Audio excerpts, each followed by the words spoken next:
So next up, we've got Carlos Sainz in the Toro Rosso, young Spaniard who I think is destined for great things in Formula One, just 22 years old, 49 races on the board in Formula One, best finish of 6th in a Grand Prix.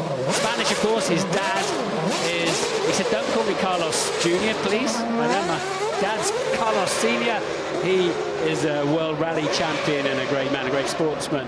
And as I say, I think this young man's going far, DC. Well, you've been consistent on that. He's certainly made his intentions very clear, been very vocal recently that he wants to move on from this great feeder team, Toro Rosso, owned by the parent company, of course, Red Bull, and it has brought us some fantastic young drivers, Sebastian Vettel, of course, and Max Verstappen, Daniel Ricciardo as examples of that. Toro, and for the Carlos, he really wants the chance to move on and get a car which may give him the opportunity to win. And just exploring again another control turn there, beautifully managing to do that without too much fanfare. He was the 2014 Renault 3.5 champ, 2011 Renault 2 litre champ, so got a couple of championships on his way up to Formula One.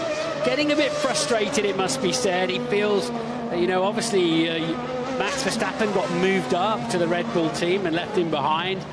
And they've taken up his option for next year, and he's like, I want to win races. I want to win the World Championship. So, despite only being 22 years of age, he wants to be moving on, but he's giving it some beans now in the Toro Rosso.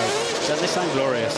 Yeah, that's, well, opinion is divided about exactly where we should be with Formula One in the future.